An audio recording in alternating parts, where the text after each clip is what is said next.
Hey there, church. Hope you're doing well. Hope you're enjoying the last few days of September before October arrives with cooler fall weather and whatever other changes will come in this time of upheaval that we live in. But I wanted to update you this week on one small change that's taking place at our weekend gatherings.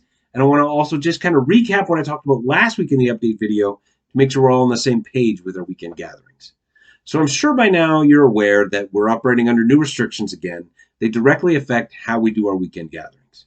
And as a result of that, we've shifted to allow for what we think is the best case scenario under these restrictions, where what we have is online live stream Saturday night at 6, live in-person gatherings Sunday morning at 9:30 and 11.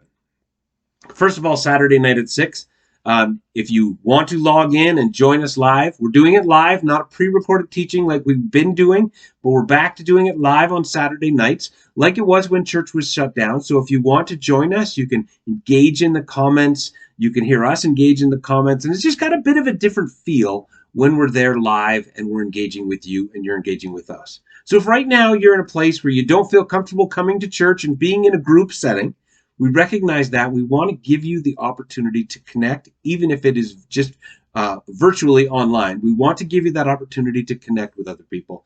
We want to do our best to stay connected as a church to our best ability. So join us Saturday night at 6. That video will still be available after if you want to watch it later. If you miss live, you'll still be able to watch it down the road as we've always made it available on our YouTube channel. But if you want to join us live, we would love to see you there. Sunday mornings at 9:30 and 11, we're having our in-person gatherings, and those are masks required and socially distant as per the current restrictions that we're operating under. Because of that, we are asking everyone who wants to come to register. And the reason for that is so that we can know when the building will be full, and we can make sure that we have adequate space for everybody who's planning on coming.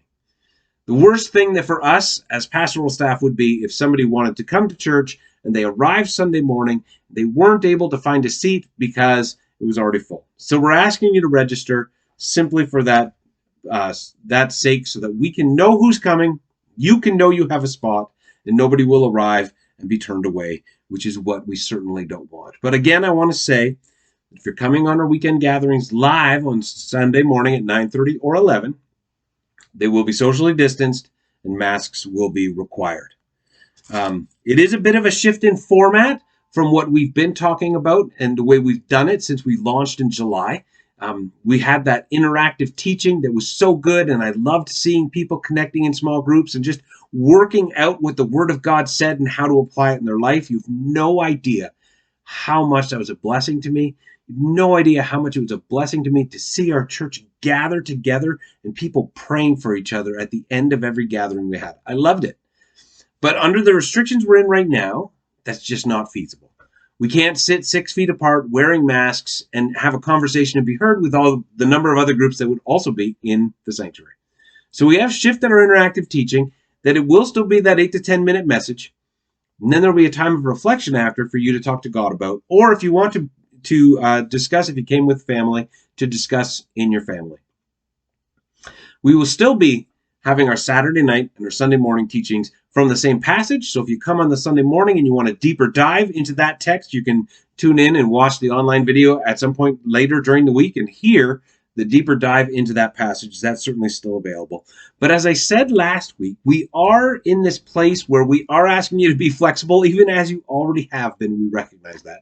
And that things will be tweaked and things will be changed as we continue to navigate this. And we want to talk about one change that we're making, which is that we said last week that we would do our best to ensure kids ministry would always happen at our 9:30 gathering, and if possible at our 11 o'clock gathering. Based on some of the feedback that we've got already, we're actually switching that up. So we're going to do our best to make sure that we're offering kids church at our 11 o'clock gathering, and at 9:30 it will be optional. So if you have kids and you want them to come and to be a part of our kids' church that's going on downstairs, I would ask you to please register for the 11 o'clock. You have a better chance of that. We still need workers, still need people who will serve downstairs. That call still goes out that wasn't solved last week. We have some people who cannot serve right now in kids' church or just aren't able to for a variety of reasons. And the people who serve down there faithfully, we appreciate them and we love them, but we could always use more. So right now, we may have weeks where we have no kids' church at either because we're lacking volunteers, we're lacking workers. And so if you see the value and the importance of Kids Church, I would ask you to please consider signing up to become one of our Kids Church workers. You can make sure this important ministry happens every week. But the first priority that we will be filling is our 11 o'clock gathering, where we'll be looking to have kids ministry there. So if you want to come and you have kids and you want your kids in the kids ministry, please register for the 11 o'clock gathering. That's the one that we're going to put our first efforts towards. And you still will have to please register your kids and register yourself to be upstairs so we can have an accurate understanding of who's coming and where people will be in the building. As I said last week, thank you so much for your flexibility. You have no idea how much it means to us. Thank you so much for your willingness to roll with these punches, roll with these changes. I am thankful that you are part of Living Springs. I am thankful that God has given me the opportunity to be the pastor of this church, and I know that as we remain flexible, we will get through this season together. That's all I have for this week. Thank you. I do hope to see you either online or in person this weekend. Whichever way we can connect, I would love to connect with you. But in the meantime, keep following Jesus and keep imaging him as you become love. We'll see you again soon.